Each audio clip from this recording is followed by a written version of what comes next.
discuss about gravitation, which is lesson number 1 from the state board books.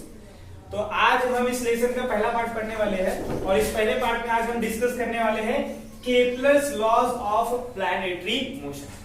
अब ये planetary motion किस तरीके से है, जैसे कि हमें पता है कि अपना जो सोलर सिस्टम है, इस सोलर सिस्टम में बहुत सारे प्लैनेट्स हैं जो सन के आजू बाजू क्या होते रहते हैं, कंटिन्यूअसली रिवॉल्व हो रहे हैं। हमारे सोलर सिस्टम में टोटल 9 प्लैनेट थे जिसमें सभी प्लूटो को बाहर निकाल दिया गया है। तो रिसेंटली अपने सोलर सिस्टम में 8 प्लैनेट है और ये सभी प्लैनेट सन के अराउंड क्या हो रहे, कंटिन्यूअसली रिवॉल्व होते रहते हैं। तो ये जो मोशन है इसको काफी सारे एस्ट्रोनॉट्स ने स्टडी किया, पढ़ा और देखा। ठीक है, इसमें एक बहुत ही इंपॉर्टेंट साइंटिस्ट थे जिनका नाम था केपलर। अगर हम बात करेंगे पूरे नाम की तो इनका पूरा नाम था जोहानिस केपलर। ठीक है, तो इन जोहानिस केपलर ने क्या किया कि इसके पहले जो भी डाटा अवेलेबल था, प्लैनेटरी मोशन का जो भी डाटा वगैरह अवेलेबल था, उस डाटा को इन्होंने स्टडी किया और स्टडी करने के बाद इन्होंने प्लैनेटरी मोशन के लिए हमें 3 लॉ दिए जिन्हें हम Kepler's first law, second law, third law इस नाम से जानते हैं। ठीक है, और ये लॉ आपको एग्जाम्स में बहुत बार पूछे भी जाते हैं। ठीक है, तो हम शुरू करते हैं केपलर्स के फर्स्ट लॉ से कि केपलर्स का जो पहला लॉ था वो क्या था। तो केपलर्स फर्स्ट लॉ, इस केपलर के फर्स्ट लॉ को हम एक और नाम से भी जानते हैं जिससे बोला जाता है केपलर्स लॉ ऑफ ऑर्बिट। अब केपलर ने अपने इस पहले लॉ में किस चीज के बारे में बताया, तो हमें ये तो पता था कि सभी प्लैनेट सन के आजू बाजू घूम रहे हैं, पर उनका ऑर्बिट कैसा है, यानी कि उनका जो रिवॉल्यूशन है वो किस पाथ में हो रहा है, सर्कुलर है कि रेक्टेंगुलर है कि स्क्वायर है, किस तरीके का है। तो उसने उन प्लैनेट के मोशन का ऑर्बिट बताया अपने पहले लॉ में। और केपलर ये बोलते हैं कि जो ऑर्बिट होता है किसी भी प्लैनेट का, कि ऑर्बिट ऑफ प्लैनेट, किसी भी प्लैनेट का जो ऑर्बिट होता है अराउंड दी सन, ये कैसा होगा, इट इज एन एलिप्टिकल। मतलब जो भी प्लैनेट है वो सन के आजू बाजू घूमेगा तो किस पाथ में घूमेगा, एलिप्टिकल पाथ में घूमेगा। अब अगर हम बात करें एलिप्टिकल पाथ की तो ये इस तरीके से एलिप्स बनता है। अगर आपने देखा होगा तो एलिप्स कुछ इस तरीके से बनता है। ठीक है, इस एलिप्स में 2 फोकस पॉइंट होते हैं।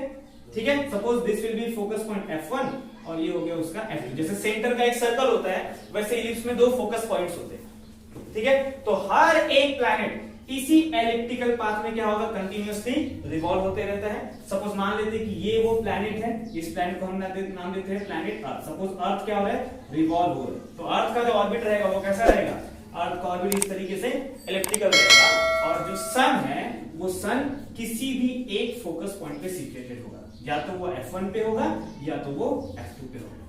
तो ये लॉ बोलता है कि orbit of planet around the sun is an elliptical where sun at one of the focus, कि जो सन होगा वो किसी भी एक फोकस पॉइंट पे सिचुएटेड होगा। तो ये था केपलर्स का फर्स्ट लॉ जिसे हम केपलर्स का लॉ ऑफ ऑर्बिट भी बोलते हैं। और इस लॉ में केपलर ने हमें सिर्फ मोशन ऑफ प्लैनेट से उसका ऑर्बिट बताया।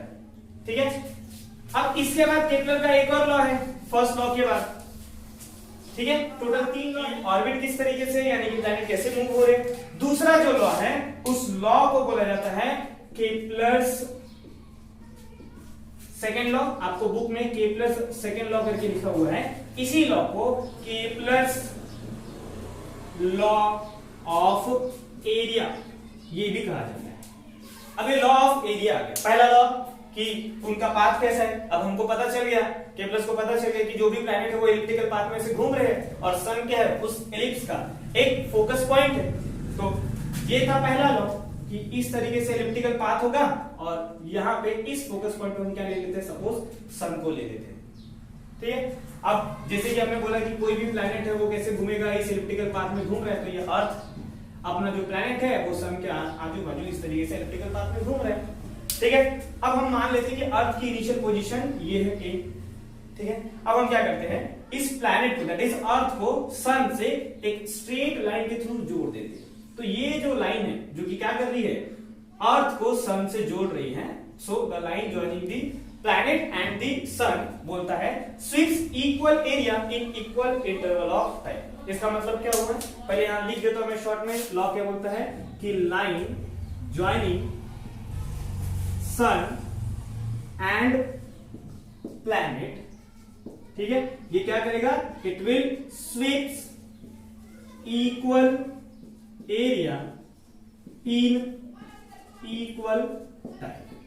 मतलब ये है कि ये जो लाइन जिसने सन को अर्थ से ज्वाइन किया है, किसी भी प्लैनेट को ज्वाइन किया है, ये जैसे जैसे प्लैनेट मूव करेगा तो हमेशा प्लैनेट इक्वल टाइम में इक्वल एरिया ही कवर करता है। सपोज मान लेते कि अभी जो अर्थ है वो ए पे था, आफ्टर सम टाइम ये ऐसे मूव करते करते करते करते करते कहां चले गया, पॉइंट बी पे आ गया। ठीक है, तो ये सपोज पहला एरिया हो गया, इसने इतना एरिया कवर किया।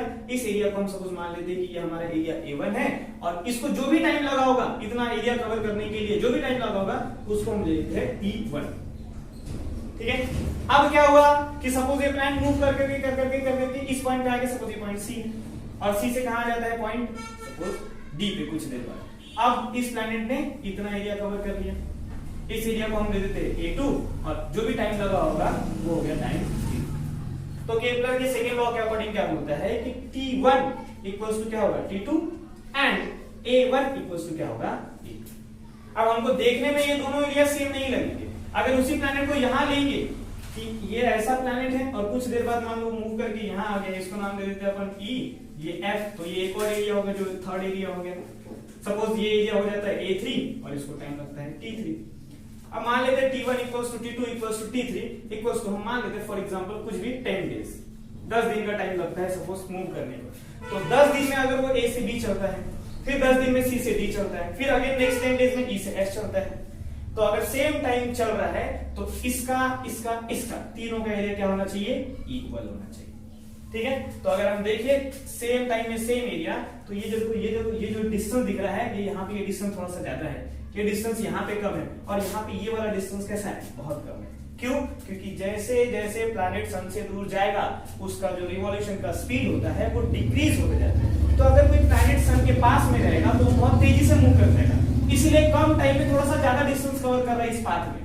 पर जब वो सन से दूर है तो फोर्स क्या हो गया, कम, जिस वजह से अब उसको लेस डिस्टेंस कवर करने के लिए थोड़ा सा ज्यादा टाइम लगता है। तो ये अपना लॉ ऑफ एरिया, इसमें ये बोला गया है कि कोई भी प्लैनेट हमेशा इक्वल टाइम में इक्वल एरिया ही कवर करता है। ठीक है, इसी को लॉ ऑफ एरिया और सेकेंड लॉ भी बोला जाता है। ठीक है, तो ये था केपलर का सेकेंड, थर्ड और लास्ट लॉ। केपलर का जो पहला लॉ है वो हमें बताता है कि किसी भी प्लैनेट का ऑर्बिट कैसा है। सेकेंड लॉ हमें बताता है टाइम एंड एरिया के बारे में, और जो थर्ड लॉ है ये हमें बताएगा पीरियड ऑफ रिवॉल्यूशन। तो हम पहले हेडिंग डाल लेंगे केपलर्स थर्ड लॉ। इस थर्ड लॉ को एक और नाम से जाना जाता है जिसे बोला जाता है केपलर्स लॉ ऑफ पीरियड। अब ये लॉ ऑफ पीरियड क्या बताता है? जैसे कि हम देख रहे हैं कि प्लैनेट रिवॉल्व हो रहा है, तो ये अपना पहला लॉ है जिसपे इस तरह से ऑर्बिट है, और हमने कहा था कि सन जो है वो एक फोकस पॉइंट पे होगा यहाँ पे, और सपोज मान लेते हैं कि प्लैनेट यहाँ मूव कर रहा है, हम अपना प्लैनेट लेते हैं और ये अर्थ क्या कर रहा है, मूव कर रहा है।